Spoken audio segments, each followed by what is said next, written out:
From Hollywood, California, we bring you Chapter 12 in the Chronicles of River's End. The star of the show, Gene Hersholt, in his greatest of all roles. The title of the show, Dr. Christian. The sponsor of the show, the Cheesebro Manufacturing Company, owners of the trademark Vaseline.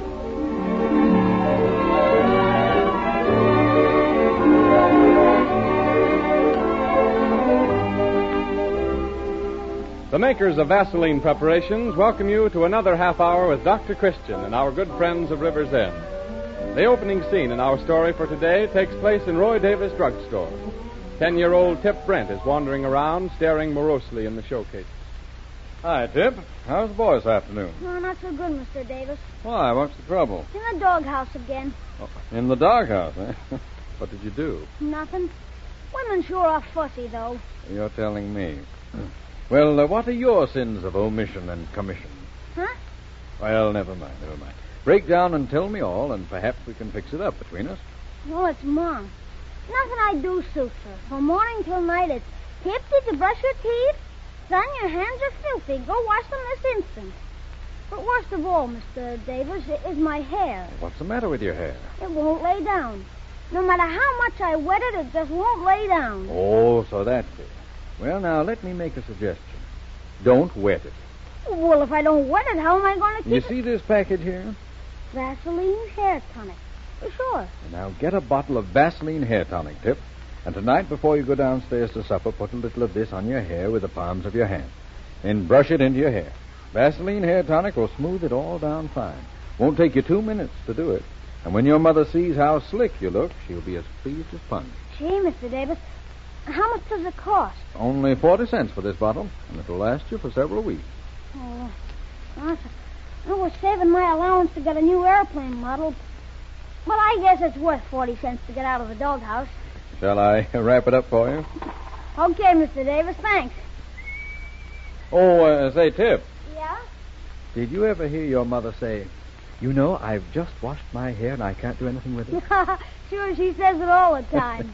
Then you tell her to use Vaseline hair tonic just like I told you to use it. And after she does that, I'll guarantee you won't see the inside of that doghouse for a long, long time. And if I may add my bit to Roy Davis' good advice, men and women both can improve the health and appearance of the hair by regular massage with Vaseline hair tonic before every shampoo. Vaseline hair tonic comes in 40 and 70-cent bottles at all drugstores.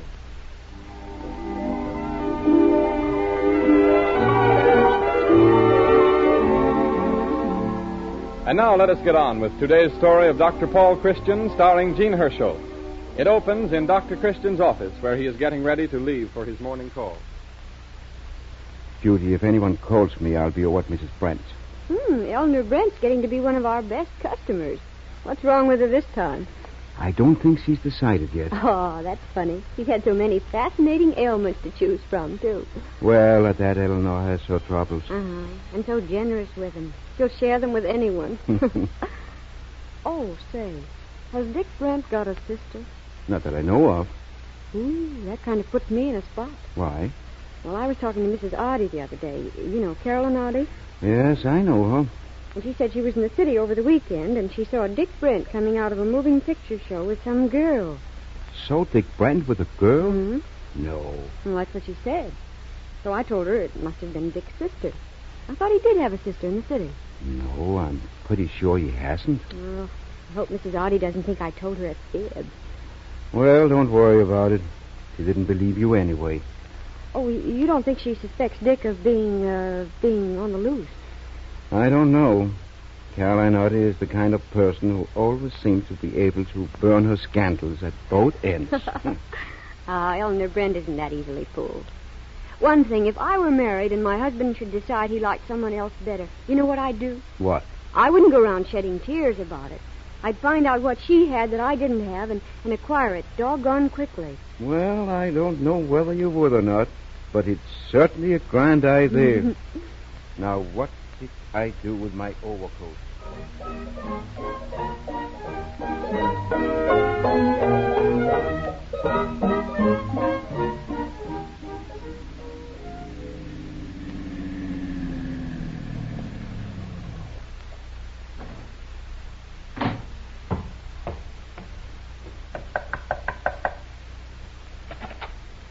Dr. Christian. Hello, Tip. Where's your mama? Oh, she's here. Tip, will you stop slamming that door? Dr. Christian's here, Mom. Well, don't shout. I can hear you. Oh, good morning, Dr. Christian. Good morning, Mrs. Brent. Tip, don't do that. You stand on a rug without wrinkling it all up. I'm sorry, Mom. Oh, dear. Look what you've done in the sleeves of your sweater. I try to keep you looking neat, and now look at If you. I had a boy who looked neat, I'd be awfully worried about him. Oh, here. Let me fix them. There. Now go out and play. Okay, Mom. Well, don't stand there. Do it. I was waiting to kiss you goodbye. Oh. Goodbye, dear. Now watch crossing the street. And close the door after you. I will. Tip, close the door. Tip! I'll close it. Oh, you can't remember anything for 2 seconds. Oh, come into the living room, Dr. Christian. This house is a sight. But I've been having those sick headaches, and I've just been barely able to drag myself around. Oh, that's too bad. I've put off calling you because, well, to be real honest about it, Dick's had a salary cut. I didn't want to run up any more doctor's bills. Oh, but they're getting so bad, I just had to do something. When you had them before, did that diet I gave you help? Yes, at first. Now it doesn't seem to do much good, so I've given it up. Anyway, Dick complained about it. It was everything he didn't like. Oh, but I didn't prescribe the diet for Dick. Oh, I know. I didn't have time to cook 2 different kinds of meals. Besides, the diet doesn't do any good anymore. Well, are the headaches worse in the evening? Oh, much worse. By the time I get to the end of the day, I feel as if I just can't keep going. Lots of times I'm not able to get to supper. Well, I should think Dick would complain more about that than the diet. After all, even the things I prescribed are better than nothing. He's only home for supper 3 nights a week. And the other evenings he goes to the city. The bus company is having some business meetings, and he says they need him there. Well, say, that's fine. I don't see what's so fine about it. Well, I mean, if the company needs him at the meetings, he must be a valuable man. Not valuable enough to escape a salary cut. Oh, lots of firms are cutting salaries these days. Used to be he went to the city only once or twice a month. Now he's away half the time. Well, he has a more important job now. He's the local manager of the company. He has more responsibilities. We were a lot happier when he was just a bus driver. You want to know why? Because you had something to struggle for. Dick was ambitious, and you wanted to forward him. You wanted a home of your own and a car and all sorts of things. You worked together, worked hard to get them. Well, I still work hard. If you think taking care of this home and raising a boy like Tip isn't work... Oh, by the way, is this Dick's evening to go to the city? No, tomorrow. All right, then have him stop at my office on his way home. I'll send something out that I want you to try. Oh, I'll phone him right now. Oh, there's no hurry. Well, I better phone while I'm thinking of it. I'll be right back. Where's Mom? Phoning? Look, I've got a dog. Well, where did you get him? Down the street. He followed me. Well, it seems to me he's got you. Come on. That's the fella. What kind of a dog do you think he is, Dr. Christian? Is sort of a police dog? Well, he looks kind of mysterious. I'd say he was more of a sacred police dog. Yeah. He looks something like a wolf. Well, what are those scratches all over him? Well, I guess he's been in a fight. Oh, I'll bet he's a great fighter. He has such a yellow jaundice, too. Or is that his natural color? Oh, he'll look a lot better when I give him a bath and get him something to eat.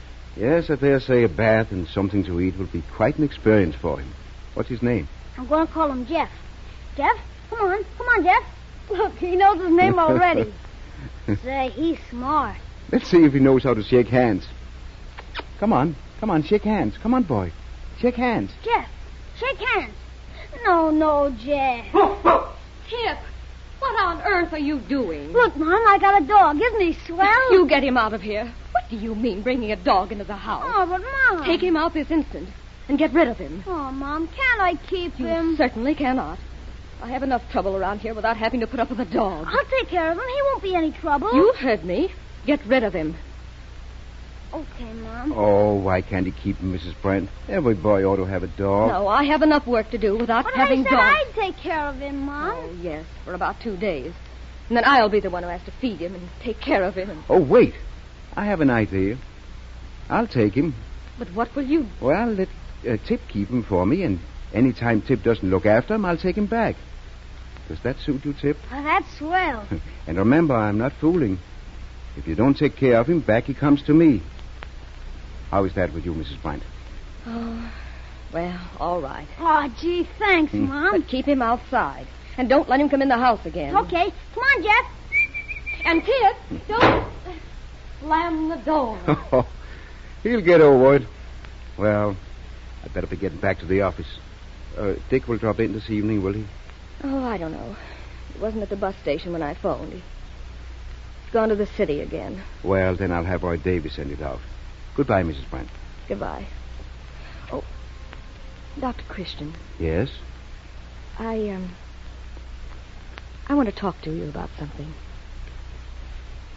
You've known Dick a long time, haven't you?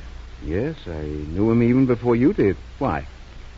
Well, how is he about women?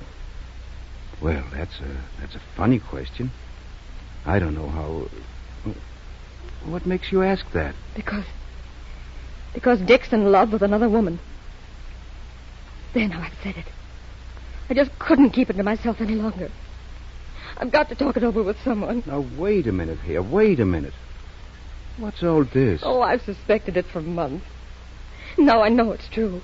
How do you know it's true? Everything proves it. With those trips to the city and the way he acts around the house. That salary cut. I don't see what the salary cut has to do with it. Oh, his salary wasn't really cut. I know he's just telling me that. He's taking that money and he's giving it to her. Ah. When a woman makes up her mind that her husband is doing something wrong, she can prove it with almost anything. But I've got real proof. He was seen with her. Mrs. Oddie saw them together on the street. Mrs. Oddie. She goes around sniffing for romance. Did she tell you about it? No, but I heard. Mrs. Oddie saw Dick and some young lady come out of a picture show. That doesn't necessarily mean Dick is having an affair. Oh, but what reason has he for taking a girl out? He doesn't take me out. Oh, no. No, I'm only good enough to cook his meals and wash, mend his clothes, and take care of his house. You don't know what an advantage that gives you. Advantage? Yes. When a man does what you think Dick is doing, it isn't always because he's in love. Sometimes it's to please his vanity. He wants to show off, or he wants to feel he's a man of the world, or maybe he's just plain bored. But sooner or later he gets tired of playing that game, and he comes back to you. But it's so unfair.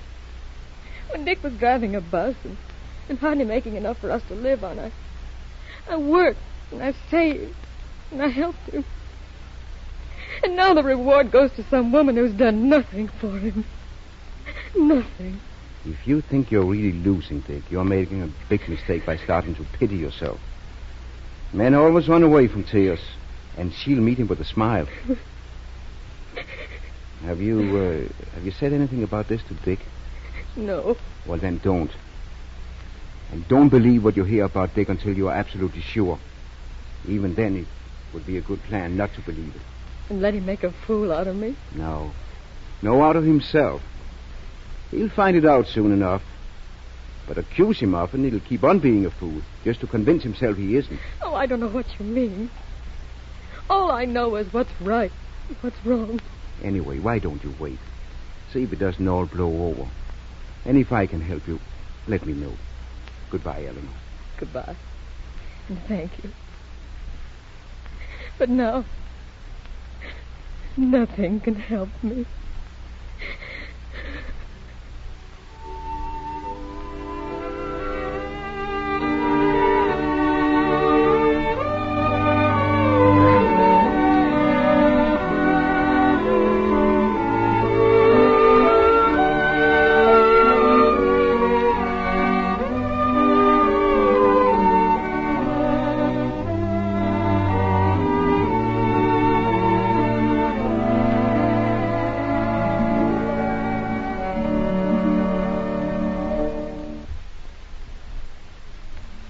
We will continue the story of Dr. Christian in just a moment. Meanwhile, we'd like to call to your attention again the fact that the word Vaseline is the registered trademark of the Cheesebro Manufacturing Company.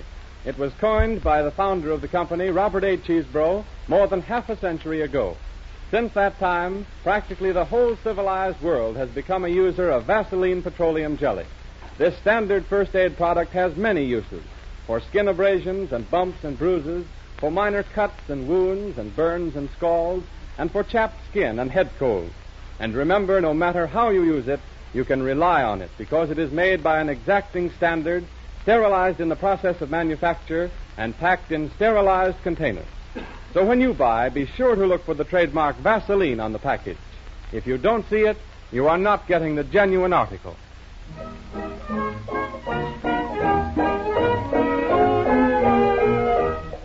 We return to the story of Dr. Christian, played by Gene Hersholt. The time is early evening some weeks later. The scene, the street in front of Dr. Christian's office. His car pulls up to the curb.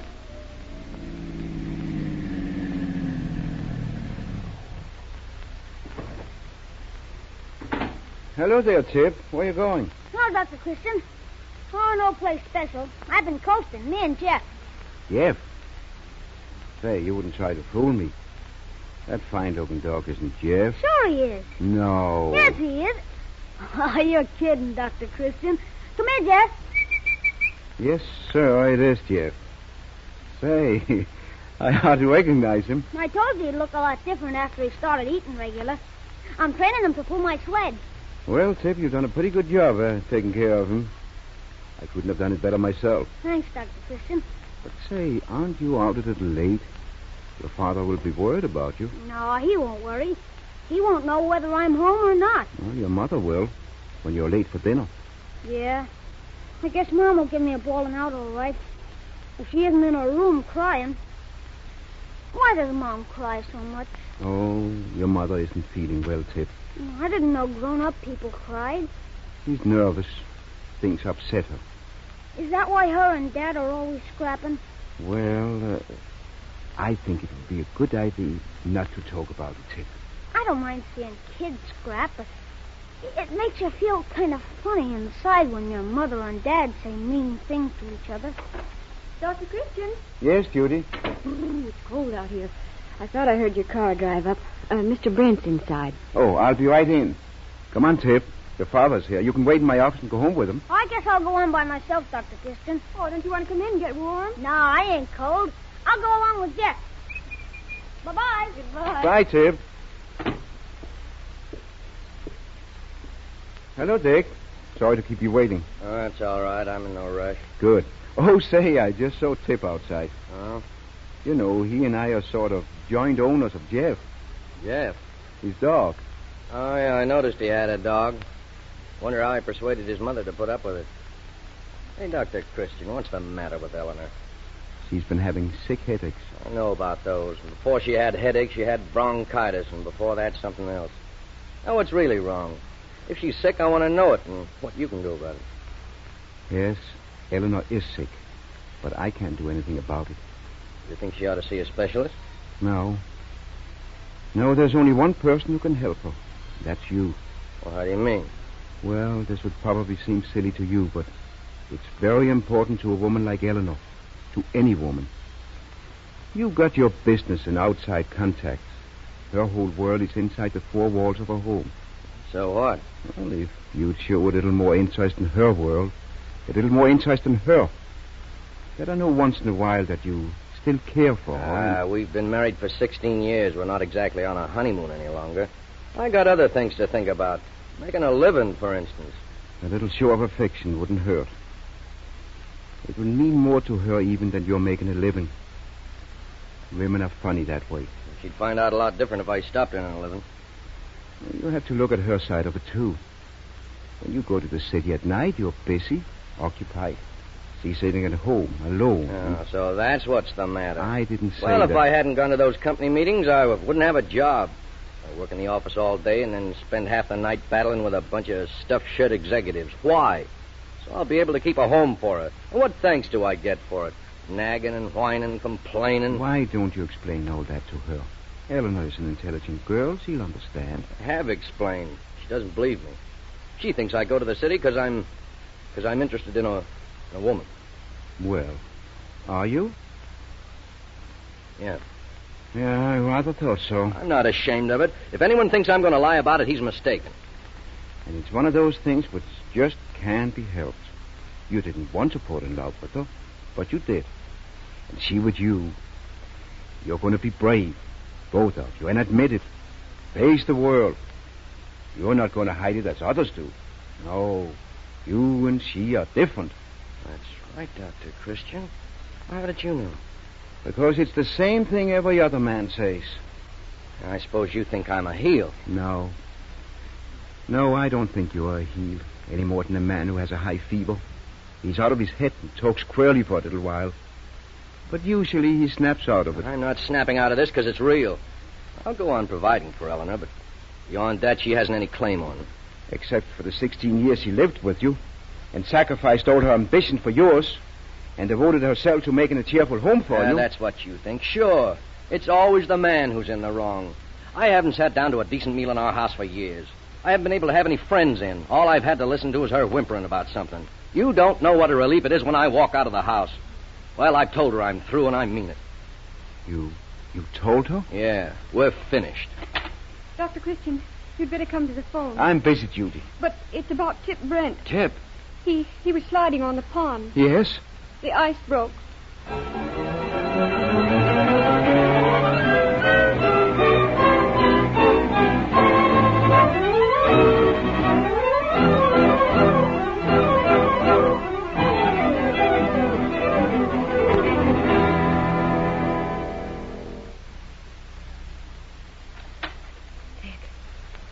Dick, do you think Tip's worse?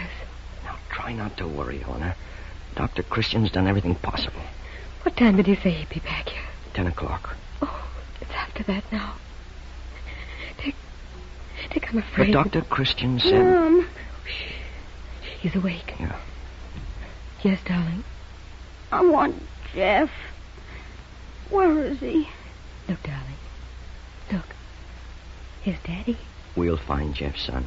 After a while. When you're well. I want him now. Is he outside? We've got to tell him. No, not now. He keeps asking. All last night and all today. I can't stand it any Listen, longer. dear, wait till Dr. Christian comes. Mom, I've got to feed him. I promised I'd take care of him. Look, I'll feed him, son. You're sick. I'll take care of him till you get better. No. Oh, I've got to. I've got to go outside and find him. Mom doesn't want him in the house. Oh, Tip. Where is he, Mom? Darling, you see, when the ice broke, Oh, don't. Jeff was fastened to your sled, and by the time the men pulled you out, oh, I can't. Oh, Eleanor. I didn't know how much Jeff meant to him. I didn't realize. We didn't realize a lot of things. But we will. From now on, everything will be different. Oh, you stay here with him. That's probably Dr. Christian.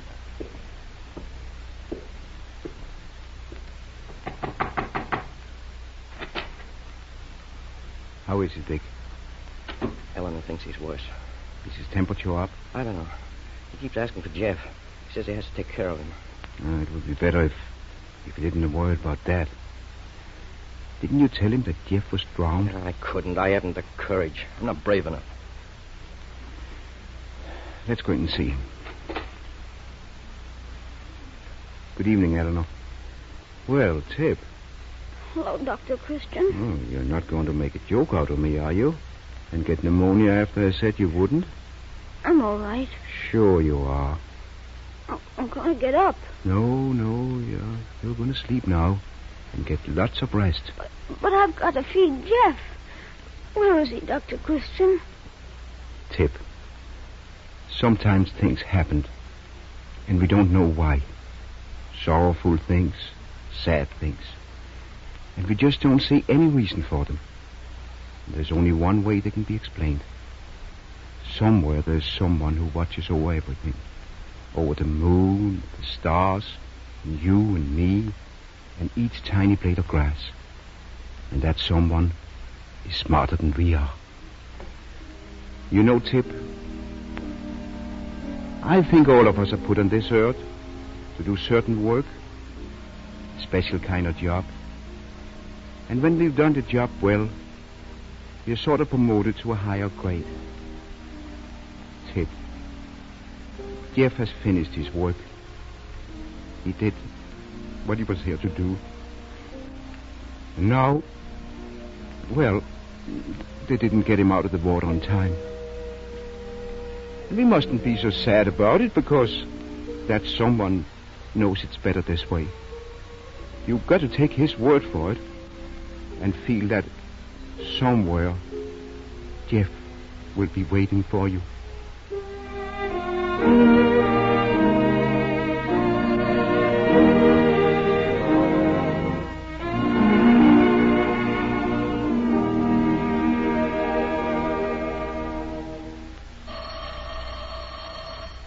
Dr. Christian's office. Oh, just a moment. For you, Dr. Christian. Hello? Oh, hello, Roy. Yeah, well, can't you wait a little while? A little later. I'll be busy for the next half an hour. I'm going over to the bus station with some friends. All right, yes, that'll be fine. Hello there. Oh, here they are now, Roy. Call me at 5. Hello, Dr. Christian. Well, looks like a honeymoon couple. Oh, Mr. and Mrs. Newlywed to the life. They'll spot you the minute you walk into a hotel. Oh, not when we have a 10-year-old boy along. Where's Tip anyway? He'll be here in a minute. He's giving Bud Miller final instructions about taking care of Rex. He's got a new dog, you know. That's fine. Well, have you decided where you're going? Yeah, Eleanor wanted to go see her folks, and I wanted to go to Chicago, so we compromised. We're going to do both. It's really shameful extravagance. We could have let the folks go till next summer. If we're going to go on a trip, let's have a trip. Hello, everybody. Oh, here's Tip.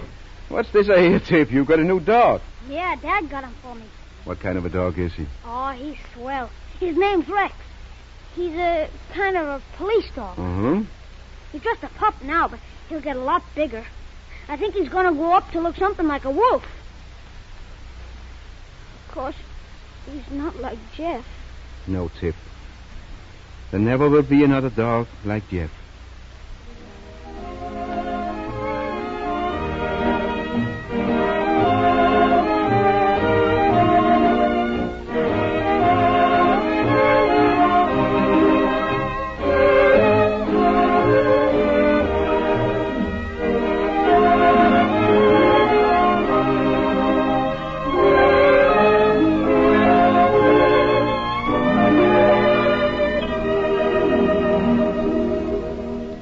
These Dr. Christian programs, starring Jean Hersholt, come to you every Sunday afternoon with the good wishes of the makers of Vaseline preparations.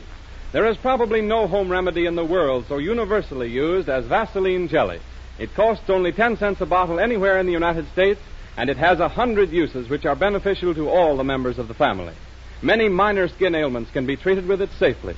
Vaseline jelly soothes irritated membranes, relieves itching rashes, helps quick, clean healing when used to treat the little skin abrasions, the cuts, scratches, burns, and scalds which we all incur so frequently. By prompt attention to these minor injuries and ailments, you will avoid the danger of infection. So don't let your supply of Vaseline jelly get low. Remember to get a new bottle or tube tomorrow and keep it handy for first aid emergencies. All prices of Vaseline products mentioned on this program apply only to the United States. May we add our bit to the plea for funds to help fight infantile paralysis. All of you can become founders with President Roosevelt in the new National Foundation by contributing whatever you are able to this splendid cause. Men and women throughout the country are ready to take your contribution in the stores, hotels, railroad stations, and elsewhere. No matter how small an amount you have to give, it will be welcome. Jean Hersholt, who appears on this program through the courtesy of 20th Century Fox, will be back next Sunday with another delightful story in this Dr. Christian series. This is Arthur Gilmore bidding you good afternoon for the makers of Vaseline preparations. Heard on today's program was You Took the Words Right Out of My Heart from the big broadcast of 1938. This is the Columbia Broadcasting System.